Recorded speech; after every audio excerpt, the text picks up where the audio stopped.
Okay, welcome back. So last time we went ahead and made the pad for the door, stuck it on the door. This door still needs to be installed. Just got some glue here I got to chip off, but this door still needs to be installed. I'm not going to show that on camera because I already discussed the problem with the hinges before, and this door is just going to be glued in place. And I'll put the hinges on, just glued in place, and it'll never open.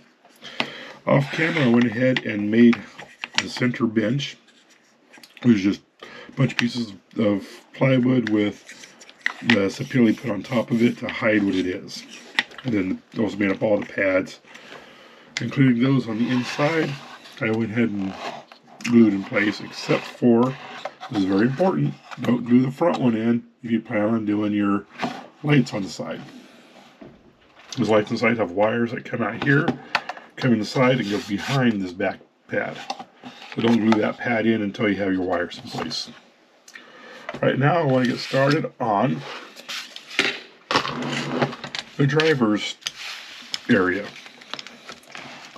So now we're looking at this area, or these pieces here to glue together. Starting with these three. And the first thing to notice is when they're telling you to glue together is they want this piece, they're showing that piece on the bottom to glue this piece in. Can't do that because this is curved and you'll end up with this piece going on with a gap towards what will be the bottom. Instead, glue it up right like this. That way you get the top square with each other. And then if you haven't already got some 1, 2, 3 blocks, I strongly recommend you get some 1, 2, 3 blocks. These are basically set up blocks for a machine shop. You'll get them and they'll be oily, you got to clean them up and everything. But they're heavy and you can use them, in this case, effectively as a square when you're gluing stuff together. A square and kind of a clamp. Since I'm using wood glue, that's kind of important to be able to clamp it together like that. So let's get this glued together. It's this piece. These two pieces go like that. Another one of these curves go on the side. And then if I can get it together, and then another piece will glue up here on top, which is actually the bottom, it'll be flush. And I guess I'm just gluing these together with wood glue. Nothing fancy. Usual tight bond wood glue that I've been using for everything else. Don't need to go overboard. This stuff is pretty good glue.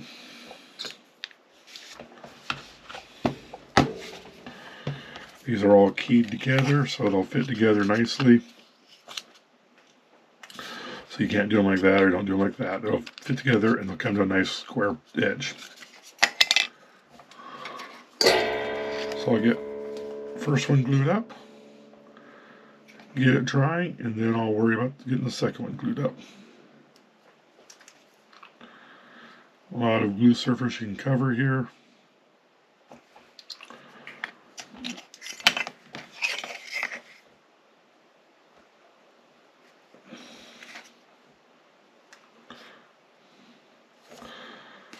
And with that,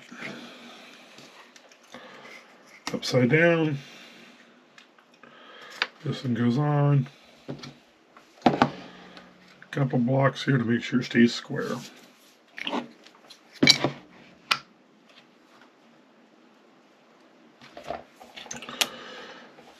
When that's dry, I'll go ahead and glue the other side on.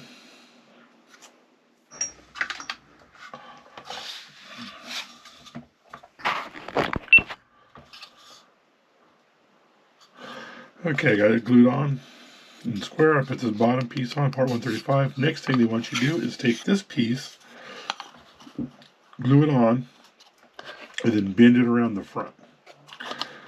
I think what I'm going to do is I'm going to glue it on this back and let it dry overnight. And then I'll wet this down and get it bent around the front. Bend it around the front, then you cut it off flush with the top of this, and then you start covering everything up so it looks nice. So I'm going to get this thing glued on, clamped up, and let it dry overnight. So I got this piece glued on. What I did is I glued it on solid to the bottom. wood glue onto here, super glue around the edges up to this point, and I wet this down. I took it on my glass top range and heated it up and bent it around, and then clamped it and glued it solid with super glue. Now I got to cut this off and coat the inside surface, and the outside surface. If you haven't built this yet, I would recommend on this surface and this surface to coat these two pieces of wood here with the sapele first, and then glue everything together. Excuse me. Then you can come back and you only have this to fill in, coat, and the outside here when you're done. So I'm going to go ahead and get all the outside, get this cut off, get all the outside, the wood glued on the surfaces here so that it covers up the plywood. And we'll come back and we have the top, a piece in here to do, to coat, and then we can work on the sides, both the outside and the inside. One thing I recommend when you're gluing up this outside that's on the curve and everything, or any flat panel that you're using more than one piece, put the pieces together on a piece on tape first, so you get a nice tight seam. And then when you glue them on, you just glue them on as a unit. And you end up with nice tight seams. You don't have to glue a piece on and try to get another one up and get this glue squeeze out and all that. So this is still drying over here. I have all my pieces cut out to do the inside here. Like I said, they can be just a hair short, so these things here are just a hair short. You're not going to see that edge because there's going to be something there. Okay, so I have everything covered up here. Inside, bottom. I did not coat this with polyurethane, but I did the inside and the bottom on the inside. I also took the top piece of wood, had it completely coated around this plywood with all the sapling around it, and coated it and glued it on in place too. Next thing we need to do is to do these vinyl side pieces. And they're easy to make, just time consuming. You have to start out with you have 4 of them to make. 2 of them are smaller than the other 2. They all start out the same way. The wood frame and the vinyl. I'm missing one of my vinyl pieces offhand, but okay, I'll worry about that later. When you start out with 2 of them, make sure you're going to make mirror images of them. So for the 2 143 pieces, you need a mirror image. So you get your stuff on the inside, your seams on the inside. First thing you want to do though is glue it flat onto a piece of vinyl. I've already done that here. Second thing, you're going to start folding stuff over and gluing it in place. And the way it shows you instructions, you do that first. Then you do this diagonal. Then you do the top. And then you do the bottom. And it's good. It's kind of fun to do. I've already done the one here, and you can see it's all folded inside, and the inside looks like garbage. But you'll never see the inside. You only see the outside. And the reason you're doing 4 of them, 2 big and 2 small, is 1 goes on the outside. The big ones go on the outside, and the small ones go on the inside. So you get a thick vinyl thing here. There's going to be some other parts go on to make it so you can't see between the ins and outs. So, like I said, first thing you do is you want to glue it flat. I've already done that with this piece. And then you want to come through and start gluing the rest of it in place. Try to do the back. Then I'll come in, cut about a 45-ish in here. Get that out of there so you can see it.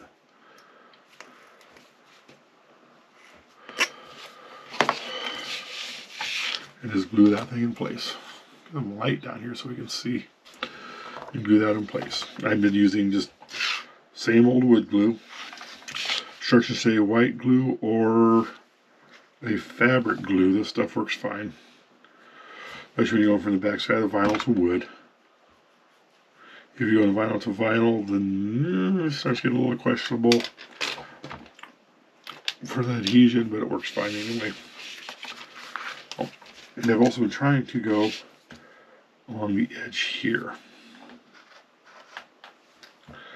Not so much on the back here, on the top and bottom. Get it folded over, nice and tight. Throw a weight on it and let that dry completely. I'm going to get started on these other two as well, but I'm going to come back. I'm just going to show you one of them from this point here onto the finished. The rest of them are just going to be done on the side. I'll let this dry, then we'll come back and we'll do the next set on that. Okay, so this is dry. The next thing you want to do is just fold this one over and glue it. But you want to trim it up a little bit so you don't have all this extraneous crap here.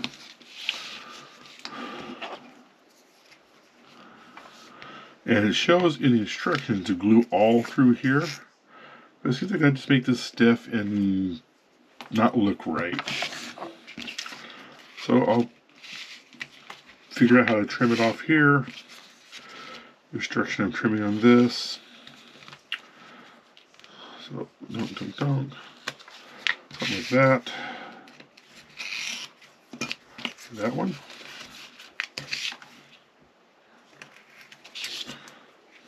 Something like that. Come here, same thing over here. Something like that.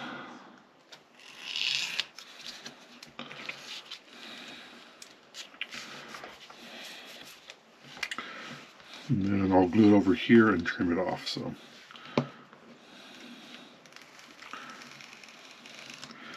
that trimmed.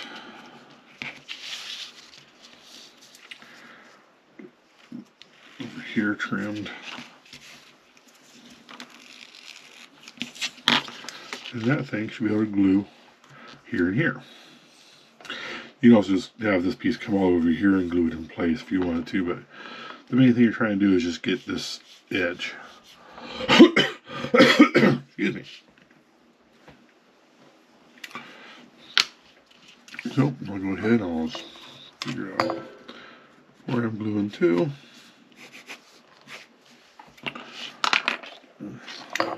Throw some glue down, weight it down, and let this section dry.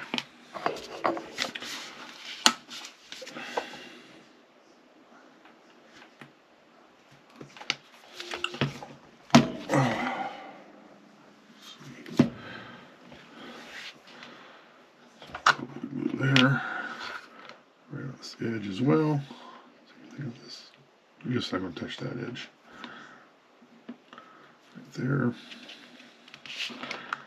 Along here.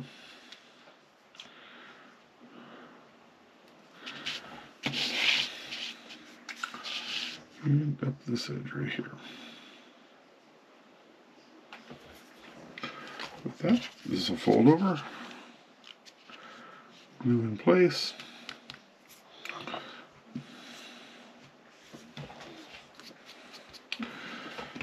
Then we can come back and glue the top and get this thing formed around the bottom. Okay, so everything's folded around. I made a decision just to cut this bottom edge off instead of folding it over because you're never going to see it anyway. The outer edge, when it goes on, this bottom edge is going to have a piece of wood covering it this way and another piece over here. You're never going to see that edge. On the inside edge, when you put it in, you have another piece of wood. I got to do some shaping on it still. That's going to go right there. You're never going to see that bottom edge either. The only edges you're going to see are these front edges. You're not even going to see this edge. You're just going to see this edge right here. And that still gets another piece of wood coming this way. So, save us off a little bit of time and struggle and just trimmed them off and called it good. So I'm going to now get all this stuff glued in, and then I can come back and start figuring out how this stuff's supposed to be. If I need to put a piece across here, I think I'm going to go in and paint the bottom edge of this black, just in case any of it shows down here. Then I'm going to get all these pieces glued on. Okay, I went ahead and glued both sides, inside and outside on. There's supposed to be a piece of wood on the front here that's still supposed to have a wedge-shaped piece of wood underneath it, triangular piece triangular shaped piece of wood to fill in the gap. There's no gaps, so I didn't worry about it. Debating whether or not I'm going to follow these instructions and paint these black or darken them up otherwise. I've also got the sides onto the top, and I've also gone through, just like the previous pads I made the pads for the seats on top. Everything will go in. Next step is to start making the footrest out front here, which is made from 5 pieces of 1.5 by 3 millimeter wood, and a piece on the front that's a little bit thicker for the footrest. Now, if you just glue these things flat, they're going to end up being just a flat shelf sticking out, and it should curve up a little bit according to the drawings and pictures I see on the web and stuff. So what I'm going to do is I'm going to set the end piece aside. Every piece is going to get an angle sanded on it carefully, so that once one surface is angled, you glue the next one onto it, it will get a little bit of a curve to it. So I'm going to take care of that now, get them glued together, hopefully to the point where I can glue them on, and then get that done. I also went through previously, I had made this panel that goes inside, had a notch at the top so that it could fit inside here, and all this is a battery cover, because there will be a battery in here. Battery switch that just covers that up. I had to make it so it fits. There's supposed to be some pieces in here to block it so it can't go back too far, and I'll put those in later, or just glue them in and call that good. But like I said, right now, be working on this step. Once the step is done, you can glue on, and there's some banding that goes on the bottom to make the bracing for it. So I got these things glued up, and we'll come back to that. Okay, we are almost done with the driver's and security guard seat. I've got the pieces on the bottom. These are just the strips of 1 millimeter by 3 millimeter wood that I soaked in hot water and got to bend around. Footrest is on. This is actually too high, but I'm not going to worry about it. It should be curved further down. So this point is further down. Also have the extra wood on top of here to widen it out and make it thicker. Instructions say 1.5 or 1 by 5 millimeter piece of wood here. You either use this somewhere else in the kit, or I don't have any in the kit. So this is actually doubled up on 2 layers of the wide sapele that you use for covering everything else. Got 2 strips 5 millimeters wide, so I can just put it over the top of it and glue them in place one at a time. So you glue one on, get it dry, then glue the second one on, let it dry. I also, it's not in the instructions, but we'll leave a little gap right here, so I put a piece of wood in there to fill in that gap. And the last thing we have to do is put this edge here. So I'm going to concentrate on getting this edge here on, because like I said, this is just, you glue it on, hold it down, let it dry, and glue the second one on top of it once that's dry. The piece that goes on the side here is a little more complex, because you have to have these on. You don't get a pre-cut piece on the side here. You got to cut it yourself. And what they say is you're going to put your driver's compartment on here, trace out, measure the inside of it, cut that out, and glue it on. Slightly different for me. I'm going to trace out this outside, mark off the inside, cut it out. I'm going to leave the outside the way it is, hanging over. That way it can be trimmed to fit flush and look all nice and pretty. Cut off a decent length. Come through. Where my pencil went. There it is. Draw a line on the outside of it. I'm going to give myself a little tick mark on the top here to know about where it ends. And then, according to this, it's supposed to be 8 millimeters wide the whole way. So, let's come in, mark out our 8 millimeters. Let's see. Oh, it's the curved side. So I come out here, mark my 8 millimeters wide. It's a really thick piece.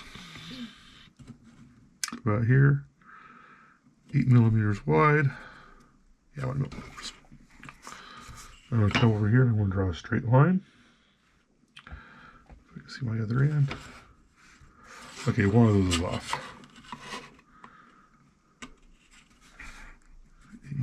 to that line. 8 millimeters to the edge. Okay, 8 millimeters.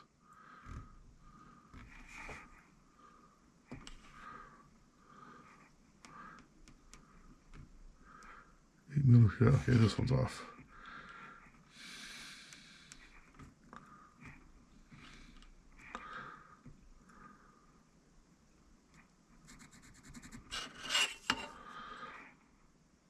Okay, I'm confused. That's 8 millimeters and that's not.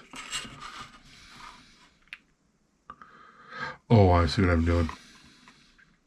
I see what I'm going I'm going to 13 millimeters. 8 millimeters here, 8 millimeters there. We get it right eventually, as they say on one of the channels I watch. We do it right because we do it twice. I'll mark off my line there for my cut line. Still need this to be 8 millimeters here. So I'll come over here.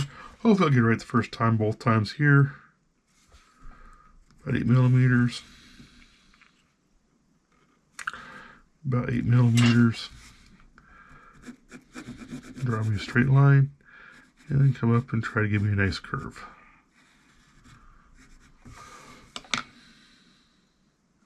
Looks like I can curve it a little bit more, but then I can just come in and give myself a nice shape here.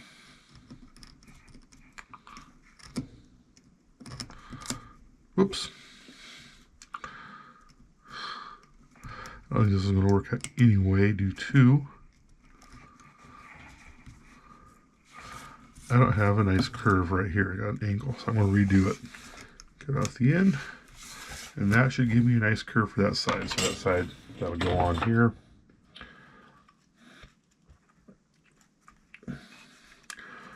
Figure out where I want to be, and I'll probably bring it right to this line here. Because that line there is, lo and behold, yep, this line right here from the inner frame where you can see through the vinyl, that's actually about 8 millimeters from the bottom. So I can just line up my new piece I just cut to that, glue it in place, and call it good. But I should be doing this side, right? So I'll just glue that on like that and call it good. I'm wondering if I want to scuff up the vinyl underneath, make it stick better. I do want to make sure I get this end trimmed off where it needs to be, which is about there.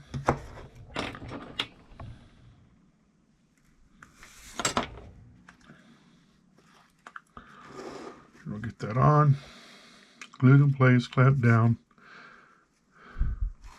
and then we can come back and trim out the back side of it. Okay, so I think I'm pretty much done with the driver's area. What I need to do is coat the bottom of these two side pieces with urethane, then we can glue it on. Once we glue it on, we do have a little piece that goes here and on each side. That makes it look like there's a plate here it's mounting to. But that'll be done once this is glued in place. I also have my door for my compartment inside here that covers up the battery and the switch. I had to modify on the top just so it fits in better. No big deal. And I also had the handle per the instructions, but I didn't pay too much care of actually exactly getting it in the right spot because it's going to be inside. You're not going to really see it.